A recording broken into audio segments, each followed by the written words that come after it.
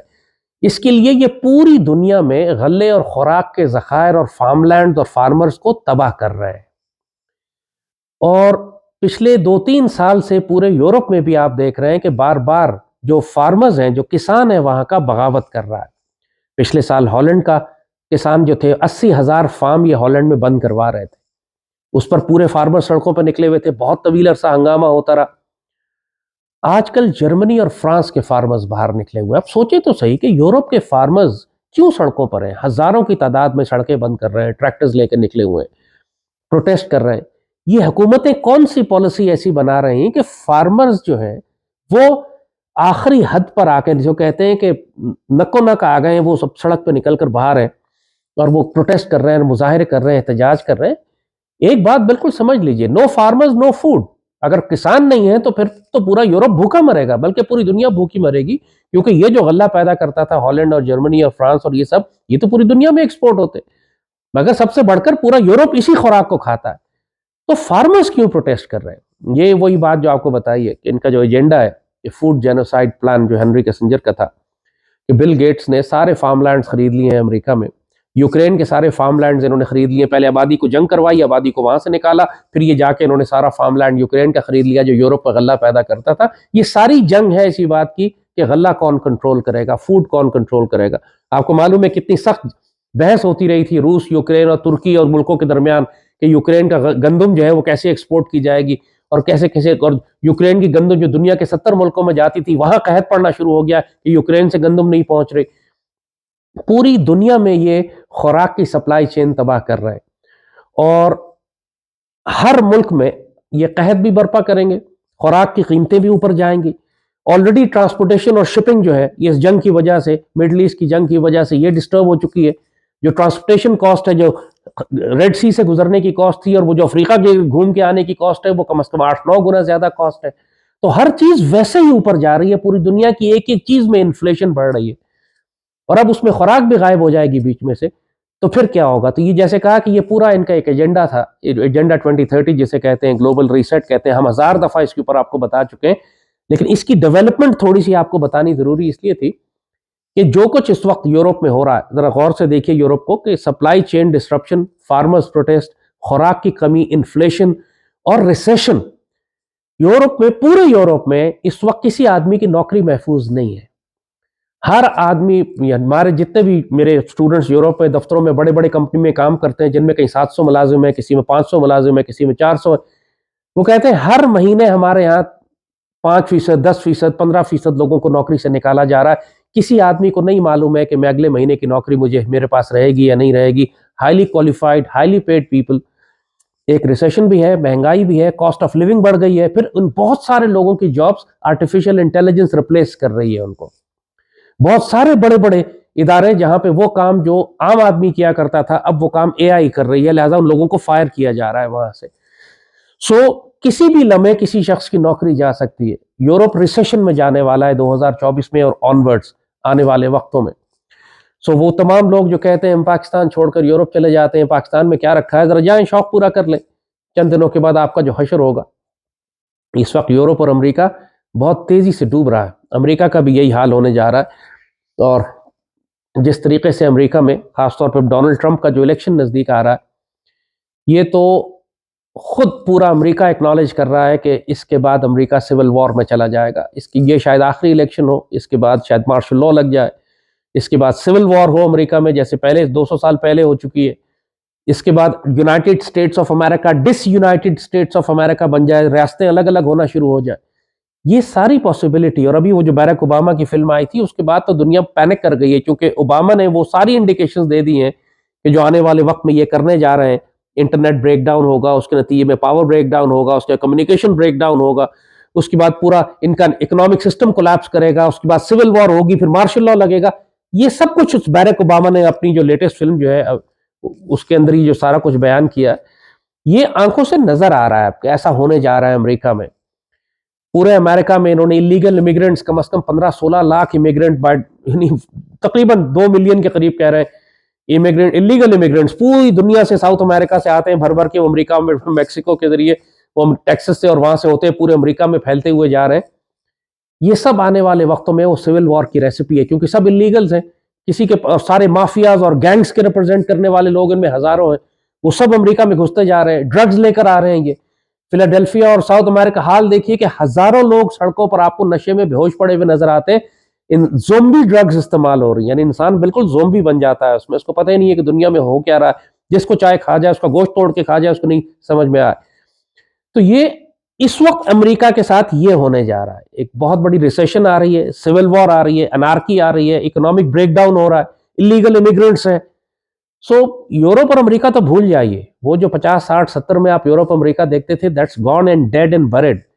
اب یہ جو ہے ان کی لاشیں نظر آ رہی ہیں آپ کو، اب صرف تدفین ہونا باقی رہ گئی ہے۔ سو یہ تھوڑا سا یورپ کا آپ کو ہم نے بتایا کہ اس وقت جو یورپ میں چل رہا ہے سلسلہ، پاکستان چھوڑ کے یورپ نہ جائیے کہیں، اگر بہت شوق ہے کہیں جانے کا تو ترکی چلے جائیں، مسلمان ملک چلے جائیں، یورپ اور امریکہ مت جائیے گا۔ اور اگر جو وہاں پہ ہے، جتنا جلدی موقع ہے آپ کے پاس نکل کر واپس پاکستان آ جائے، ایک دفعہ پھنس گئے پہ نہیں نکل سکیں گے۔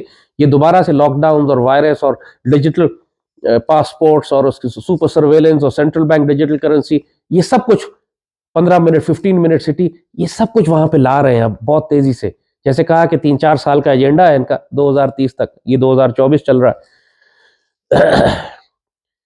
یہ جو الیکشن کا سال ہے ان تمام ممالک میں، امریکہ میں جیسے کہا الیکشن کا سال ہے، یہ الیکشن کا نہیں، یہ خانہ جنگی کا سال ہے، اکنامک کولیپس کا سال ہے، سول وار کا سال ہے۔ یہی حال اب انڈیا کا ہے۔ ہمارے ہمسائے میں آ جائیے، تھوڑا انڈیا کی طرف آتے ہیں۔ انڈیا کے حوالے سے ایک امپورٹنٹ ڈیٹ آپ کو بتانی ہے، وہ ہے 22 جنوری۔ آج ہم پروگرام ریکارڈ کر رہے ہیں، یہ 11 جنوری ہے، اور 10 دن کے بعد، تقریباً 10-11 دن کے بعد، ایودھیا میں انہوں نے جو بابری مسجد شہید کی تھی، اس کی جگہ پر یہ رام مندر کا افتتاح کرنے جا رہے ہیں، اور یہ ان کے لیے ایک بہت بڑا ایونٹ ہے۔ یہ اس کو اپنی 1000 سالہ غلامی کی یاد میں ایک کامیابی اور فتح کا ایک جشن منائیں گے کہ انہوں نے بابری مسجد جو ہے اس کو گرا کے اس کی جگہ پر ایک اپنا مندر دوبارہ سے تعمیر کیا ہے۔ یہاں پہ نریندر مودی خود یہاں پر آ رہا ہے، پورے بھارت سے کروڑوں لوگوں کو دعوت ہے وہاں پہ آنے کی، ہندو ہر طرف سے یہاں جمع ہو رہے ہیں، اور ایک پاگل پنے کا ماحول ہے اس وقت بھارت کے اندر۔ ہزاروں لاکھوں کی تعداد میں RSS کے گینگز تلواریں ہاتھ میں لے کر گلیوں میں پریڈ کر رہے ہیں اور مسلمانوں کو بتا رہے ہیں کہ یہ اب تمہارے قتل عام کا وقت آ چکا ہے۔ یہ ایک سمبولک ایونٹ ہوگا ایودھیا میں ان کا مندر بننا اور اس کا افتتاح ہونا، اور اس کے بعد یہ آلریڈی ابھی اعلان کر چکے ہیں کہ ہم ہر مسجد کو جو بھارت کے اندر ہے اس کو توڑ کر مندر بنائیں گے۔ یہ پروسیس اب شروع ہو جائے گا۔ یہ جو ہے ایک ٹریگر ہے، ایک ڈی ڈے جو ہے وہ 22 نومبر ہے، 10-12 دن کے بعد، اور اس میں کچھ بھی ہو سکتا ہے۔ اس ایونٹ کو یہ استعمال کر کے بھارت کے اندر مسلمانوں کے قتل عام کا آغاز کر سکتے ہیں، اس کے اندر کوئی دھماکہ کروا کے یا فالس فلیگ اٹیک کروا کر یہ جواز کریٹ کر سکتے ہیں کہ یہ پاکستان نے کروایا لہٰذا ہم نے پاکستان پر حملہ کرنا ہے۔ جس طرح نتنیاہو کو جنگ چاہیے اپنے آپ کی حکومت، اپنی حکومت کو بچانے کے لیے، اسی لیے وہ غزہ کی جنگ کو گھسیٹے جا رہا ہے نقصانات اٹھانے کے باوجود اور پوری دنیا سے ذلیل ہونے کے باوجود۔ اسی طرح نریندر مودی کو بھی جنگ چاہیے اور خون چاہیے۔ یہ سمجھ رہے ہیں لوگ کہ نریندر مودی اگلا وزیر اعظم ہے، یہ فیصلہ ابھی نہیں ہوا، یہ فیصلہ موہن بھگوت کرے گا جو RSS کا ہیڈ ہے۔ تو نریندر مودی کے کمپٹیشن ہے ابھی، اس کے مقابلے پہ یوگی بڑا سٹرونگ کینڈیڈیٹ ہے، اتر پردیش کا جو چیف منسٹر ہے۔ سو اب ان دونوں کو اپنی کارروائی دکھانی ہے، یوگی کو بھی اور مودی کو بھی، کہ موہن بھگوت کس سے زیادہ راضی ہوتا ہے کہ اس کو اگلے الیکشن کے بعد وزیر اعظم کے لیے نامزد کرے۔ اور اسی لیے اب دونوں بڑھ چڑھ کر مسلمانوں کے خلاف اور ہندو دھرما کے اوپر اور ہندو راشٹرا پہ اور اکھنڈ بھارت کے اوپر بہت آوازیں بلند کر رہے ہیں۔ پاگل پنے کا ایک وحشی پن پورے بھارت کے اندر انہوں نے برپا کر دیا ہے، صرف الیکشن جیتنے کے لیے۔ اور اس کے نتیجے میں ہوگا یہ، وہی جیسے کہا کہ جنگ تو یہ شروع کر دیں گے، چاہے قتل عام تو یہ شروع کر دیں گے، لیکن پھر کانسیکوینسز کیا ہوں گے وہ یہ کنٹرول نہیں کریں گے۔ ان کا خیال ہے کہ یہ گجرات کی طرح ایک محدود چند دنوں تک قتل عام کر کے روک دیں گے، اگر ان کا یہ خیال ہے تو یہ شاید نہ ہو سکے۔ ان کا خیال ہے پاکستان کے ساتھ یہ ایک معمولی جھڑپ کریں گے، اس دفعہ شاید ایسا نہ ہو سکے۔ اس بات کا بہت ریئل چانس ہے، بہت زیادہ، یعنی اس بات کو پاکستان میں اب سینس کیا جا رہا ہے۔ میرا خیال ہے کل ایک پرائم منسٹر کاکڑ نے بھی اپنی تقریر میں یہ بات کہی تھی کہ اگر بھارت نے الیکشن جیتنے کے چکر میں کوئی پاکستان کے خلاف ڈرامہ کیا تو ہم جواب دیں گے. یہ ریئلائزیشن اب پاکستان میں بھی آ چکی ہے. اتنے مہینوں سے جو ہم بار بار شور کر رہے تھے اور انڈیا کی جنگی تیاریاں بتا رہے تھے، تو اب پہلی دفعہ اب جبکہ الیکشن بالکل اب انڈیا کا 2-3 مہینے دور رہ گیا ہے، ایک ریئلائزیشن اب پاکستان میں آئی ہے کہ واقعی یہ بات سچ ہے اور یہ ہو سکتا ہے. اور اس کی انڈیکیشنز اور بھی ہیں کہ ابھی پچھلے ہفتے انڈین ایئر فورس نے اور انڈین کمانڈوز نے، انڈین آرمی نے ایک ایکسرسائز کی ہے لداخ میں. ایک C-130 طیارے کے ذریعے یہ آئے ہیں اور رات کے گھپ اندھیرے میں انہوں نے لداخ کے ایئرپورٹ کے اوپر ایک لینڈنگ کی ہے، اور اس میں سے کمانڈوز اترے ہیں اور انہوں نے آ کے ایئرپورٹ کو قبضہ کیا. یہ پوری ایکسرسائز کی ہے انہوں نے لداخ کے ایئرپورٹ کے اوپر. مگر ان کو لداخ پہ یہ ایکسرسائز کرنے کی کیا ضرورت ہے کہ گھپ اندھیرے کے اندر آدھی رات کو اتریں اس طرح جس طرح آپ کسی دشمن ملک کے ایئرپورٹ پر قبضہ کر رہے ہیں؟ وہ ایکسرسائز انہوں نے لداخ کے لیے نہیں کی تھی، اسکردو کے لیے کی تھی. کیونکہ اسکردو کا ایئرپورٹ پہلے ہمارا ایئر فورس کا ایئر بیس تھا، تو وہاں پہ ذرا سیکیورٹی ہائی لیول کی ہوتی تھی. لیکن کچھ عرصہ پہلے عمران حکومت میں اس کو ڈاؤن گریڈ کر کے انہوں نے انٹرنیشنل ایئرپورٹ کا سٹیٹس دے دیا اور اس کو فائٹر فارورڈ ایئر بیس سے ہٹا لیا تھا. اور اب وہ ایک سویلین ایئر بیس ہے، اس کا سویلین ایئرپورٹ ہے. اس کا مطلب ہے کہ جب اس پہ فلائٹ نہیں ہے تو وہ خاموش ہوتا ہے، لوگ سو رہے ہوتے ہیں، وہاں کوئی بھی نہیں ہوتا، اور رات کے وقت تو کوئی فلائٹ جاتی ہی نہیں ہے وہاں پر. اس بات کو انڈینز نے نوٹ کر لیا ہے اور انڈینز یہ پلان کر رہے ہیں کہ جب وہ پاکستان کے خلاف کارروائی کریں گے تو اپنا C-130 رات کے وقت بھیجیں گے جو اسکردو پہ لینڈ کرے گا، اور ان کو یقین ہے کہ وہاں کوئی ڈیفنس ہے ہی نہیں کیونکہ اب وہ سویلین ایئرپورٹ ہے اور زیادہ سے زیادہ وہاں پہ 2 چوکیدار ہوں گے خالی. تو یہ ان کا پورا C-130 اندھیرے میں لینڈ کرے گا، جا کے اسکردو کیپچر کر لیں گے یہ، اور اس کے بعد ان کے پورے پیچھے سے ٹروپس اور آئیں گے اور آ کے یہ پورے اسکردو پہ قبضہ کر لیں گے. یہ پلاننگ یہ پچھلے تقریباً 10-12 دن پہلے انہوں نے کی ہے لداخ کے ایئرپورٹ کے اوپر. تو پاکستانیوں کے لیے یہ ہم ریڈ فلیگ ریز کر چکے ہیں آلریڈی. پوری پاکستان کی جو سیکیورٹی اسٹیبلشمنٹ ہے، قوم ہے ہماری، ہمارے سوشل میڈیا پہ ہم یہ بات اچھی طرح ڈال چکے ہیں، ایکسپلین کر چکے ہیں کہ انڈینز کا پلان اسکردو کیپچر کرنے کا ہے اور انڈینز آنے والے ہیں اسکردو کیپچر کرنے کے لیے. اس کی انہوں نے لائیو ڈریس ریہرسل کر لی ہے لداخ ایئرپورٹ کے اوپر، اور ہمیں اپنے اسکردو ایئرپورٹ کے ڈیفنسز کو ٹھیک کرنا ہے فوری طور پر. کیونکہ اس وقت وہ جو سویلین ایئرپورٹ کا مزاج ہے وہاں پہ کہ رات کو وہاں بالکل ویرانی ہوتی ہے اور ہوک عالم ہوتا ہے اور کتے سو رہے ہوتے ہیں، اس کو انڈینز آسانی سے کیپچر کر لیں گے. انڈینز نے ہماری یہ کمزوری دیکھ لی ہے، لہٰذا اس کو ہمیں فوری طور پر اپنی اس کمزوری کو ٹھیک کرنے کی ضرورت ہے، ورنہ اسکردو ہمارے ہاتھ سے چلا جائے گا، اللہ نہ کرے. انڈیا کا جہاں تک تعلق ہے، ہم نے آپ کو بتایا کہ یہ صورتحال اب انڈیا کی طرف سے بلڈ ہے. کسی بھی وقت وہ آپ کے لیے پرابلم کریٹ کر سکتے ہیں. الیکشن جیسے جیسے نزدیک آ رہا ہے ہم خطرناک ٹائم میں داخل ہو رہے ہیں. اگلے 3-4 مہینے بہت ہی کریٹیکل ہوں گے. اسی لیے آپ دیکھ رہے ہیں کہ افغانستان کی جانب سے دہشت گردی میں بہت زیادہ اضافہ ہو گیا. اسی لیے آپ دیکھ رہے ہیں کہ مارنگ بلوچ جیسی انسرجنسیز کو سپورٹ کرنے والی موومنٹس زیادہ بلڈ کرنے لگی ہیں پاکستان کے اندر اچانک. یہ سارا مقصد ہی یہی ہے کہ ایک کیوس اور انارکی برپا کی جائے. انٹیریئر سندھ میں اچانک یہ جو ڈاکو ہے سو کالڈ، وہ نیچے سے سندھ سے آنے والے ٹرکوں کو جو نارتھ بھی جا رہے ہیں ان کو انٹیریئر سندھ کے اندر رات کے وقت ان کو لوٹنا شروع ہو گئے. ٹرک نہیں لوٹ رہے ہیں، وہ ٹرکوں کو تباہ کر رہے ہیں، وہ ٹرک ڈرائیوروں کو اغوا کر رہے ہیں، انہیں قتل کر رہے ہیں، ان کے ٹارچر کی ویڈیوز نکال رہے ہیں تاکہ دنیا کو یہ بتایا جائے کہ یہ اس علاقے پہ اس سفر کرنا خطرناک ہے، یہاں ٹریول نہ کریں.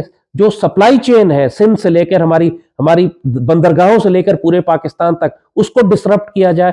یہ لو انٹینسٹی وار ہے، ہر جگہ چھوٹے چھوٹے حملے کر کے پوری ریاست کو شل کرنے والی بات ہے، ریاست کو مفلوج کرنے والی بات. آپ کے سندھ سے آپ کی پوری نیشنل ہائی وے کو بند کر دیا جائے. ٹی ٹی پی آپ کے پورے ایئر بیسز کے، وہ تو ایئرپورٹس کے اوپر بھی حملے کرتے ہیں، وہ تو ہمارے ملٹری ہیڈ کوارٹرز کے اوپر بھی حملے کرتے ہیں. بلوچستان لبریشن آرمی ایمبوش کرے بلوچستان کے مختلف علاقوں میں کہ آپ کی وہاں ٹریولنگ بند ہو جائے. آپ جب اس طرح چھوٹے چھوٹے حملے کر کے پورے ملک کو جام کر دیتے ہیں تو پھر مسلح افواج کے لیے ملک کے اندر موو کرنا بھی مشکل ہے اور باہر سے آنے والے حملے کو روکنا بھی مشکل ہوتا ہے. پاکستان کے اندر حالات چونکہ اس وقت پورے ملک کے اندر ویسے ہی اس وقت ٹیمپریچر بہت زیادہ ہے الیکشنز کی وجہ سے، اس وقت ٹینشن ہے، فرکشن ہے، سیاسی جماعتیں گتھم گتھا ہیں آپس میں. خاص طور پہ تحریک انصاف ایک بڑی جماعت ہے لیکن مکمل طور پر مکتی بانی بن چکی ہے اس وقت. مکمل طور پہ یہ شیخ مجیب مینٹالٹی پہ جا رہے ہیں، ریاست پاکستان کے خلاف ہیں اس وقت یہ لوگ. ان کا تمام سوشل میڈیا اور ان کے تمام گراؤنڈ ایلیمنٹس وہ سب اس وقت پاک فوج اور پاکستان کے خلاف ہے. وہی سمجھتے ہیں کہ ان کے ساتھ زیادتی ہو رہی ہے، حالانکہ زیادتی خود انہوں نے پاکستان کے ساتھ کی. سو اس وقت پاکستان میں جس لیول کی انارکی اور کنفیوژن ہے، اس وقت ہمارے پاس ایک اسٹرانگ لیڈرشپ نہیں ہے، کمزور لیڈرشپ ہے. I'll be very honest، بہت ہی زیادہ کمزور لیڈرشپ ہے، کیونکہ جس قسم کی ویژن اور ڈیسیشن میکنگ کی ضرورت ہے اس وقت ریاست پاکستان کو سنبھالنے کی، پولیٹیکل لیڈرشپ کے پاس تو کچھ بھی نہیں ہے. جو کچھ ہو رہا ہے، جو فیصلے اچھے کیے جا رہے ہیں، جو مضبوط فیصلے اگر ہو رہے ہیں یا ریاست مستحکم کھڑی ہے تو فوج کے زور پر کھڑی ہے. مگر ہر کام فوج نہیں کر سکتی نا، آپ کو پولیٹیکل لیڈرشپ بھی چاہیے کام کرنے کے لیے. اور انڈیا ہماری یہ کمزوری دیکھ چکا ہے. جیسے کہا کہ دشمن آپ کی ہر کمزوری دیکھتا ہے، وہ آپ کی معاشی کمزوری بھی دیکھتا ہے، وہ آپ کی سپلائی چین بھی دیکھتا ہے، وہ یہ دیکھتا ہے کہ آپ کے کون کون سے ڈیفنسز ہیں، ایئر بیسز ہیں، یا آپ کے کون کون سے فرنٹس ہیں جہاں پہ آپ کا ڈیفنس کمزور ہے، جہاں سے وہ آ سکتا ہے، پینیٹریٹ کر سکتا ہے. پولیٹیکلی پاکستانی لیڈرشپ تو مسلمان دنیا میں کہیں نظر ہی نہیں آ رہی. اگر کوئی ڈپلومیسی ہو بھی رہی ہے ہماری جانب سے تو وہ ملٹری ڈپلومیسی ہے، آرمی کر رہی ہے. بٹ انڈینس ڈیفینیٹلی انہوں نے اپنا تمام فرنٹس انہوں نے اپنے کور کیے ہیں، یعنی پولیٹیکل بھی، ڈپلومیٹک بھی، اکنامک بھی، ملٹری بھی، لو انٹینسٹی کانفلکٹ بھی، انسرجنسیز بھی، سائیکولوجیکل آپریشنز بھی، انفارمیشن وار بھی. انہوں نے ہر ایکسس کور کیا پچھلے 1-1.5 سال سے، اور ابھی تک ہر ہفتے وہ اتنی خوفناک ایکسرسائزز کر رہے ہیں، کبھی کور لیول پر، کبھی ڈیو لیول پر، کبھی بریگیڈ لیول کے اوپر، کبھی ڈیپ انسرشن ایکسرسائز ہیں کہ پاکستان کے اندر کس طرح، کبھی ریور کراسنگ ایکسرسائز ہو رہی ہیں، کبھی ایمفیبیس لینڈنگ کی ایکسرسائز ہو رہی ہیں، کبھی جنگل وارفیئر ہے، کبھی پیرا ڈراپ ہو رہا ہے بیہائنڈ انیمی لائنز. جیسے کہا کہ وہ C-130 لینڈ کرایا انہوں نے ہاسٹائل ایئرپورٹ کیپچر کرنے کے لیے. مطلب the level of exercises they are doing یہ ہوا میں نہیں ہو رہی ہیں. اربوں ڈالر تو یہ صرف فیول اور پیٹرول اور ڈیزل پہ خرچ کر چکے ہیں، اپنے جہازوں مینٹیننس کے اوپر خرچ کر چکے ہیں پچھلے 1-1.5 سال میں. کس لیے کر رہے ہیں یہ سب؟ ظاہر ہے کہ ان کو ایک آبجیکٹو دیا گیا ہے، اور یہ اپرچونٹی یہ خود کریٹ کریں گے، فالس فلیگ بنائیں گے، کوئی بہانہ کریں گے پاکستان کے خلاف، کوئی بھی چیز. اور یہ 22 January is a dangerous date actually I would say, کیونکہ انڈیا کے اندر بھی مزاج بہت اس وقت ٹیمپرز بہت رائز کر گئے، مسلمان خوفزدہ ہیں، وحشت میں آئے ہوئے ہیں. یہ ہندو تلواریں نکال کر گھوم رہے ہیں، کسی وقت قتل عام شروع ہو جائے گا وہاں پہ جیسے گجرات کا ہوا تھا، اور پھر پاکستان پر بھی کسی وقت یہ پرابلم کریٹ کر سکتے ہیں. ہمیں یہ بہت زیادہ احتیاط کرنے کی ضرورت ہے، بہت ہی زیادہ.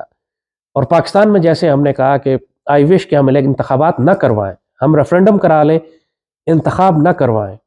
انتخابات کے بعد صورتحال نہیں قابو کر سکیں گے یہ، کیونکہ کوئی بھی مانے گا نہیں انتخابات کے نتیجے کو.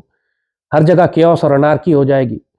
خاص طور پر صوبہ سرحد جو ہمارا ہے فرنٹیئر، وہاں تو ساری پولیٹیکل پارٹیز اس وقت آرمی کے خلاف ہے، پاکستان کے خلاف ہے. چاہے پی ٹی آئی ہو، چاہے JUI ہو، چاہے ANP ہو، چاہے منظور پشتین والے لوگ ہوں، وہاں TTP بھی ہے. اور یہ ساری پارٹیز جو ہے وہ سب، جہاں پاکستان آرمی کی بات آتی ہے، پاکستان کے خلاف بات ہوتی ہے، یہ سب TTP کے ساتھ کھڑے ہوتے ہیں. جا کے آپ نے دیکھا یہ جو مارنگ بلوچ آ کے اسلام آباد میں کھڑی ہوئی، آپ دہشت گرد ہے، سب کو پتا ہے. BLA کی دہشت گردی کی نمائندگی کرنے آئی ہے یہاں پہ، ایک ایموشنل پریشر بلڈ کر رہی ہے ریاست کے خلاف، حالانکہ خود سارے دہشت گرد ہیں. لیکن پاکستان کی تمام سیاسی جماعتوں نے جا کر اس سے ہمدردی کی، پاکستان کے ساتھ نہیں کھڑے ہوئے. وہ جو پیٹریوٹک بلوچ ہیں، جمال رئیسانی، وہ جو سارے اس کے ساتھ جو ٹیم دوسری باقی محب وطن بلوچ ہیں جو شہید ہوئے ان BLA کے دہشت گردوں کے ہاتھوں، ان سے کوئی ہمدردی کرنے نہیں گیا، ان دہشت گردوں سے ہمدردی کرنے کا. یہی ذلیل اور حرام خور کردار ہمیشہ سے پاکستان کی سیاسی جماعتوں کا رہا ہے، چاہے مذہبی ہوں، چاہے وہ سیکولر سو کالڈ ہوں. لیکن جب پاکستان دشمنی کی بات آتی ہے، آپ ان کو ہمیشہ دشمنوں کے کیمپ میں کھڑے ہو پائیں گے پاک فوج کے خلاف، ہمیشہ. بہت ہی کم آپ کو شاید ہی کوئی مثال آپ کو ملے. ایسٹ پاکستان میں صرف ایک مثال ملی تھی، وہ لوکل مقامی جماعت اسلامی کی تھی، جس نے البدر اور الشمس کے مجاہدین دیے تھے پاک فوج کے ساتھ، جنہوں نے مکتی بانی کے خلاف لڑائی کی تھی. لیکن آج کی پاکستان کے اندر جو جماعت اسلامی ہے وہ خوارج اور جہنم کے کتوں کے ساتھ کھڑی ہوئی ہے جا کے. انفارچونیٹلی یہی حال تحریک لبیک کا بھی ہے، وہ بھی جا کے BLA کے ساتھ کھڑے ہو گئے جا کے. ان کو شرم نہیں آئی یہ کرتے ہوئے کہ بلوچستان لبریشن آرمی کے دہشت گردوں کے تم ساتھ کھڑے ہو گئے، اور ان کو بلوچوں کی نمائندگی کہہ رہے ہو کہ ہم بلوچ قوم کے ساتھ کھڑے. یہ BLA والے بلوچ قوم کی نمائندگی کب سے کرنے لگے بغیر تو؟ یعنی بالکل پاگل لوگ ہیں کیا؟ یعنی جلال آتا ہے انسان کو جب دیکھتے ہیں کہ پاکستان سے کس لیول کی غداری اور خیانت کی جا رہی ہے، اور یہ اپنے آپ کو سیاسی جماعتیں کہتے ہیں. ان للہ و انا الیہ راجعون. ان جماعتوں کے ساتھ آپ انتخابات میں جائیں گے، یہ ملک کو آگ لگا دیں گے۔ انتخابات نہ کرنا مینج کیا جا سکتا ہے، انتخابات کرا کے چیزوں کو مینج کرنا مشکل ہوگا۔ ہماری تاریخ کے 2 واقعات ایسے ہیں، ایسٹ پاکستان میں بھی انتخابات کرا کے آپ مینج نہیں کر سکے، بھٹو نے بھی انتخابات کرا دیا پھر مینج نہیں کر سکا۔ انتخابات نہ کرانا بعض اوقات بہتر ہوتا ہے۔ یہ ہر جگہ دنیا میں جہاں انتخابات ہو رہے ہیں وہ خونی ہوں گے۔ بنگلہ دیش کا آپ نے حال دیکھا کیسے انتخابات ہوئے، total dictatorship, total fraud, absolute, انتخاب نام کا کوئی چیز ہی نہیں تھی وہاں پہ۔ یہی حال اس کے باپ نے 1970 میں کیا تھا، قتل و غارت اور طاقت اور دہشت گردی اور مکتی بانی کے زور کے اوپر اس نے قتل و غارت کر کے مشرقی پاکستان جیتا، پھر کلیم کرتا ہے کہ میں پاکستان کا وزیر اعظم۔ یہی حال ابھی حسینہ نے کیا، یہی مودی کرنے جا رہا ہے۔ اور اب پاکستان کے اندر اگر آپ نے انتخاب کرایا تو پھر اسی قسم کی انارکی کھڑی ہو جائے گی کہ بھارت پھر اس کو استعمال کر سکے گا۔ سو مختصراً I am just going to wrap it up now. یہ 4-5 بڑے بڑے ایونٹس ہم نے آپ کے سامنے رکھے تھے، مگر کچھ باتیں روحانی ہیں، اسپریچول ہیں، ان کا تعلق ہمارے دین سے ہے، سیاست سے نہیں۔ ویسے ہی امت کا زوال آیا ہوا ہے۔ سیدی رسول اللہ نے تو فرمایا تھا کہ آخری دور میں عربوں کی ایک جماعت جو ہے وہ دوبارہ بت پرست اور مشرک ہو جائیں گے۔ آپ کو پورے گلف میں مندر بنتے نظر آ رہے ہیں، عربوں کی حالت بہت بری ہو چکی ہے، زنا، بدکاری، بت پرستی، شرک، کفر۔ وہ تمام خطے جو اپنے آپ کو توحید اور شرک اور بدعت ان سب کے اوپر طوفان مچا کے رکھتے تھے، سب سے پہلے مشرک ہو گئے۔ لیکن جو سب سے زیادہ روحانی تکلیف مجھے جس بات کی ہوئی ہے وہ یہ کہ پچھلے دنوں سعودی حکومت نے بھارت سے ہندوؤں، مشرکوں، سکھوں اور غلیظ ترین نجس مشرکوں کو بلا کر مسجد نبوی کا دورہ کروایا۔ ان للہ و انا الیہ راجعون۔ مسجد نبوی شریف صرف سعودیوں کے باپ کی تو نہیں ہے، یہ تو پوری امت کی امانت ہے، سیدی رسول اللہ کا مقام ہے۔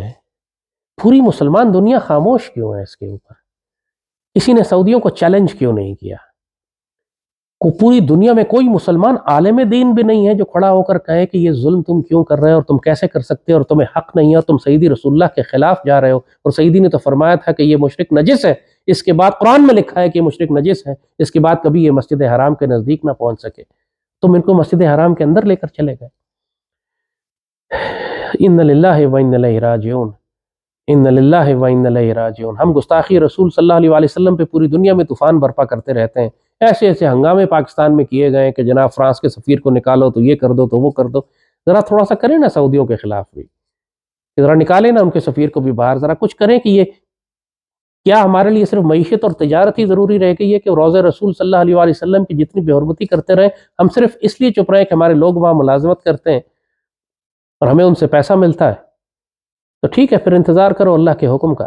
جب تمہارے اوپر غزہ جیسی بمباری ہوگی تو شکایت نہیں کرنا پھر تم اللہ سے، پھر تم اس قابل نہیں ہو ایسی قوم کے جن کو اللہ سنبھال کر رکھے، پھر اللہ تم کو تبدیل کرے گا۔ یستبدل قوم غیرکم ولا تضرہ شیئا، تم کچھ بھی نہیں بگاڑ سکو گے اللہ، وہ بدلے گا تم کو، چاہے تم کو مودی کے ذریعے بدلے یا بیماری کے ذریعے بدلے، لیکن تم اس قابل نہیں ہو کہ پھر سیدی رسول اللہ کی امت کہلاؤ اگر تم اس ذلت اور رسوائی پر، اس گستاخی پر، اس بدتمیزی پر، اس بغاوت پر بھی تم خاموش رہتے ہو صرف اس لیے کہ تمہاری نوکری لگی ہوئی ہے۔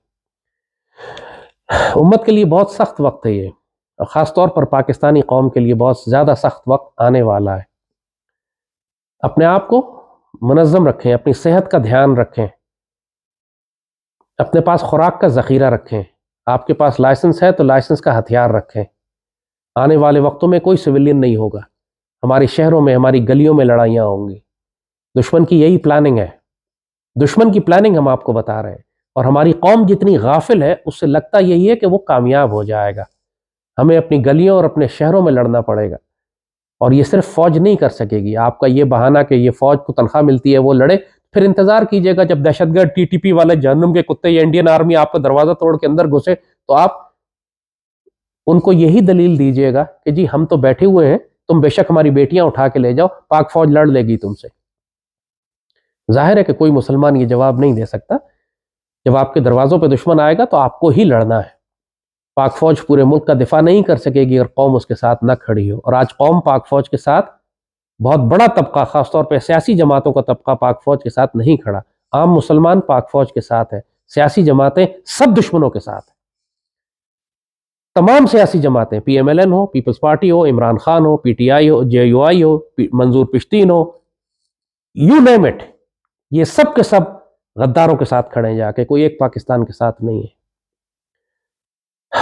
اب اس قوم کا اگر یہ نصیب ہے تو پھر بسم اللہ، آپ اپنی تیاری رکھیں کہ انشاءاللہ العزیز جو بھی آزمائش آئے گی پھر کم از کم انسان اگر لڑتے ہوئے مارا جائے تو شہید ہوگا، کتے کی موت تو نہ مرے۔ اپنے گھر میں خوراک کی سپلائیز رکھیے، دوائیاں جو آپ کو چاہیے وہ سٹاک کر کے رکھ لیں۔ اگلے چند مہینے کم از کم جب الیکشنز اور الیکشنز کے بعد کا دور ہے اور انڈیا کے الیکشنز ہیں، یہ ذرا ڈیفیکلٹ ٹائم ہے، اگلے 3-4 مہینے پورے پاکستان کے لیے ہائی رسک ہے۔ پاکستان انڈیا کے خلاف جنگ بھی ہو سکتی ہے، پاکستان کے اندر دہشت گردی بھی ہو سکتی ہے، پاکستان میں سول وار اور انارکی بھی ہو سکتی ہے، انڈیا پاکستان کے اندر بھڑکا سکتا ہے اور حملے کر سکتا ہے۔ یہ ساری پاسبلٹیز ہیں چونکہ دونوں ملکوں میں انتخابات ہیں اور دونوں ملکوں کے اندر سخت معاشرے کے اندر تصادم اور انارکی اور اپہیول ہے۔ تو اللہ سے دعا کریں کہ اللہ پاکستان کی خیر فرمائے۔ یہ پاکستانی سچی بات ہے، اس قابل نہیں ہے کہ ان پہ رحم کیا جائے، لیکن یہ پاکستانی ہونے کی برکت سے اللہ کرم کر دیتا ہے کیونکہ یہ پاکستان سایہ خدائے ذوالجلال میں ہے۔ انشاءاللہ اس کی حفاظت اللہ کرے گا، لیکن پاکستانیوں کو مار پڑے گی بہت زور کی۔ ہم بار بار کہتے ہیں، لوگ ہمارا مذاق اڑانا شروع کر دیتے ہیں، جی آپ تو بڑے عرصے سے کہے جا رہے ہیں ابھی تک کچھ نہیں ہوا۔ اللہ کا شکر ادا کرو کہ ابھی تک کچھ نہیں ہوا، کیونکہ جس دن ہوگا نا اس دن تمہاری چیخیں بہت آسمانوں تک جائیں گی۔ تم غزہ والوں کی طرح ایک دن نہیں گزار سکتے، انہوں نے 93 دن گزار لیے ہیں آج، اور اس سے پہلے 75 سال گزارے۔ تم ایک دن نہیں گزار سکتے اس طرح، لہذا زیادہ بڑھ کے نہیں مارو کہ ابھی تک عذاب کدھر ہے وہ جس کا آپ ہمیں وعدہ کرتے رہتے ہیں۔ جب وہ عذاب آئے گا پھر تم کو لگ پتہ جائے گا۔ ابھی استغفار کرو اللہ سے اور شکر ادا کرو کہ اللہ نے وہ روکا ہوا ہے تمہارے اوپر، کسی بھی دن آ جائے گا تمہارے پر، بتا کے نہیں آئے گا۔ جو تم پہ حجتیں ہیں، جو تم کو وارننگز دی جا رہی ہیں، وہ دی جا رہی ہیں ہماری زبان سے، سن لو اس کو۔ یہ نصیحتیں ہیں، کوئی تم سے اجر نہیں مانگ رہے، کوئی تم سے پیسہ نہیں مانگ رہے، کوئی تم سے عہدہ نہیں مانگ رہے، صرف تم کو یہ بتا رہے ہیں یا اللہ کے بندو توبہ استغفار کرو، اپنے اعمال کو درست کرو، تیاری کرو، منظم ہو۔ دشمن اپنے ہتھیار تیز کر چکا ہے، کسی لمحے تمہارے گھروں کے دروازے توڑتا ہوا آ جائے گا۔ اس بات پہ تم ہمارا مذاق اڑاتے ہو۔ بہرحال ہم اپنا فیصلہ کر چکے ہیں، وَمِنْهُمْ مَنْ قَضَى نَحْبَهُ وَمِنْهُمْ مَنْ يَنْتَظِرُ۔ میرے مالک نے ہمارے نصیب میں جو لکھا ہے الحمدللہ ہم اس پہ بہت راضی ہیں۔ ہمارے نصیب میں صرف سعادت کی زندگی ہے اور شہادت کی موت ہے، اور ہمارے امیر صرف سیدی رسول اللہ صلی اللہ علیہ وآلہ وسلم ہے۔ الحمدللہ رب العالمین، رضیت باللہ ربا وبالاسلام دینا وبمحمد النبی ورسولہ صلی اللہ علیہ وآلہ وسلم۔ اللہ پاکستان کی حفاظت فرمائے۔ پاکستان زندہ باد۔